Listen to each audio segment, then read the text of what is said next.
किसी वस्तु के बारे में हमें जो जानकारी है, हो सकता है कि वह उस वस्तु के सभी पहलुओं को न दर्शा पाता हो। अतः उस वस्तु के बारे में अन्य लोगों के विचारों और अनुभवों का भी स्वागत होना चाहिए। नमस्कार, मैं हूं मनोज कुमार मिश्र। सुने कहानी मनोज मिश्रा की जुबानी कार्यक्रम में आप सभी का स्वागत है। प्रस्तुत है आज की कहानी। बहुत समय पहले की बात है। एक गांव में हाथी आया।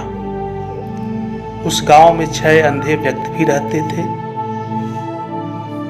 वे सभी सोचे, चलो आज हम भी देखते हैं कि हाथी होता कैसा है, लेकिन हम तो अंधे हैं।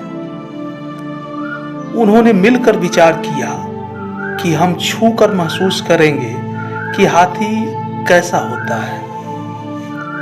हाथी के पास पहुंचकर वे सभी हाथी को छूकर यह जानने का प्रयास करने लगे कि हाथी कैसा होता है।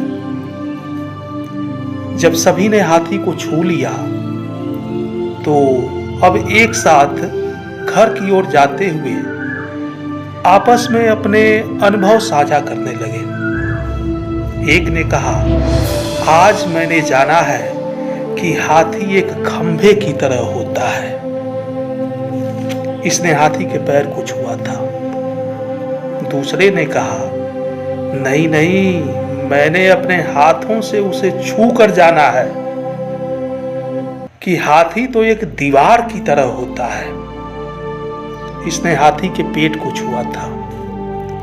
तीसरे ने अपना अनुभव बताया कि हाथी एक नली की तरह होता है। इसने हाथी के सूंड को छुआ था। ऐसे ही चौथे ने बताया कि तुम सब झूठ बोल रहे हो, हाथी तो एक बड़े हाथ वाले पंखे की तरह होता है। इसने हाथी के कान को छुआ था।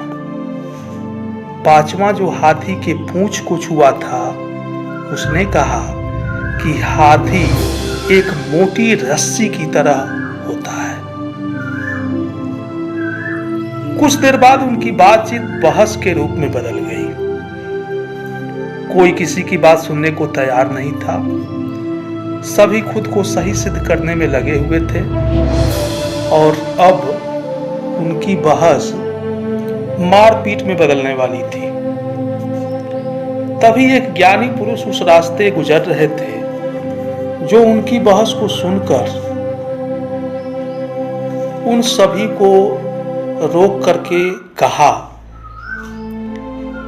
कि आप सभी ने हाथी को छूकर जो अनुभव किया, वही एक दूसरे से साझा किया। आप सभी की बात सही है। आपकी बातों में अंतर इसलिए है कि आप सब ने हाथी के अलग अलग भागों को स्पर्श किया। आप सभी सही हैं। किसी विषय वस्तु पर चर्चा करते समय हमें अपनी बात को कहनी तो चाहिए, लेकिन साथ ही दूसरों की भी बात मन से सुननी भी चाहिए। दूसरों का अनुभव भी हमें हमारे जीवन में आगे बढ़ने में सहायता कर सकता है। तो आज की कहानी यही संपन्न हुई। मिलते हैं कल एक और कहानी के साथ। आप सभी का बहुत बहुत धन्यवाद।